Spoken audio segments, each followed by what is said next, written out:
या type of inequalities आपसे मैं पूछूं तो टाइप्स तो और भी होती हैं, but first let's start with the definition. So definition you can say to real numbers or two algebraic expressions related with the symbol less than, greater than, less than equal to, greater than equal to forms an inequality. कह सकते हैं यही मतलब होता है. Very good.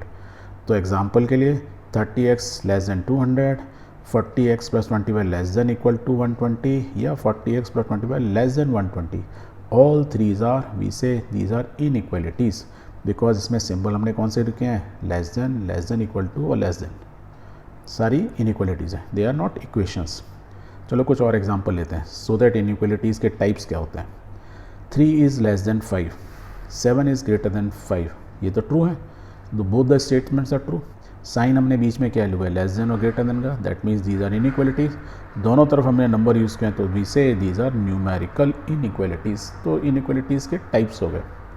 और भी type होते हैं. Yes, suppose x is less than 5, यहाँ x is greater than equal to 3, y is less than equal to 4. These are called literal inequalities because हमने एक तरफ वेरिएबल है, एक तरफ न्यूमेरिकल यूज़ कर रहे हैं.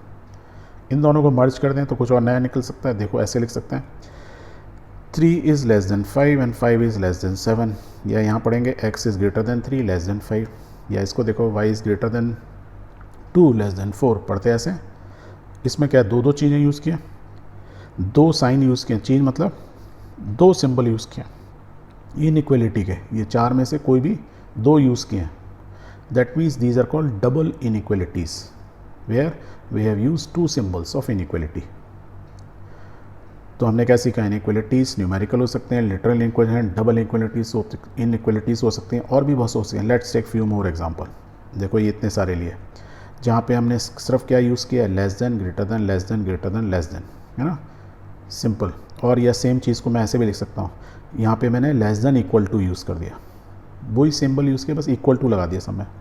अब इन्हीं सारों को यदि हम देखें, ध्यान से देखें, तो यू विल से कि जो ax plus B is less than equal to 0, जहाँ पे हम खाली लेस देन और ग्रेटर देन यूज़ कर रहे हैं, लेस देन और ग्रेटर देन यूज़ कर रहे हैं, these are called strict inequalities. मतलब ये हमेशा left hand side right hand side से छोटी ही होगी या बड़ी ही होगी, बिल्कुल स्ट्रिक्ट है, कोई इसमें कंप्रोमाइज़ नहीं होगा.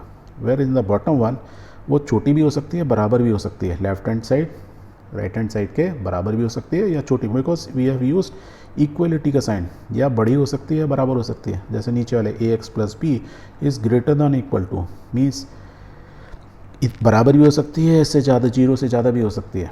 तो इस टाइप की इनइक्वालिटीज़ हो गए हैं slack inequalities. There is a slackness. Slackness means ढीलापन है, फ्लेक्सिबिलिटी इज़ देयर. ये स्ट्रिक्ट है, हमेशा छोटी होगी, कोई कंप्रोमाइज़ नहीं. This is slack inequalities. Clear. और ध्यान से देखो, इनको देखो, इसमें कुछ चीज़ें हैं, ये सारी की सारी यहाँ से यहाँ तक ax प्लस बी या ये जितनी भी हैं, यहाँ पे सारी की सारी क्या है, linear inequalities. Because they are linear equation होती है ना, तो सब लीनियर है. यदि नीचे भी देख सकते हो आप, ये सारी की सारे क्या है, ऑल आर लीनियर. बेशक साइन इसमें less than, greater than, equal to लगाया हुआ है, but all are called linear inequalities because linear equation की तरह है. फिर इसको देखो, ax square plus B X plus C. कुछ याद आ रहा है. यस, क्वाड्रेटिक इक्वेशन होती हैं. यहाँ पे इज इक्वल टू होता था, इक्वेशन हो जाती, ग्रेटर दैन या less than equal to sign क्या हो, इनइक्वालिटीज़ हो गई. ओके, तो इन दोनों को हम क्या बोलते हैं, क्वाड्रेटिक इनइक्वालिटीज़. मीन्स वो इनइक्वालिटीज़ जो क्वाड्रेटिक फॉर्म में है but still they are inequalities because greater than और लेस देन इक्वल टू का साइन हमने यूज़ किया हुआ. So these are different types of inequalities. और ध्यान से देखो, ax plus B single variable, right. Where as नीचे वाले देखो ax by, तो ये क्या है, टू वेरिएबल इनइक्वालिटीज़. ऊपर नीचे आप दोनों देख सकते हो. सो द ब्लू वाली में क्या होगा, two variable we say two variables कौन से, x and y, where a is not equal to, b is not equal to 0. ये हम लेस देन मतलब नॉट इक्वल टू 0 इसलिए लिखते हैं क्योंकि कौन दोनों में से a या b यदि ये 0 हो गया तो क्या हो जाएगा, सिंगल वेरिएबल हो जाएगी, इसलिए हम ये पहले से डिफाइन कर देते हैं. क्लियर हो गया.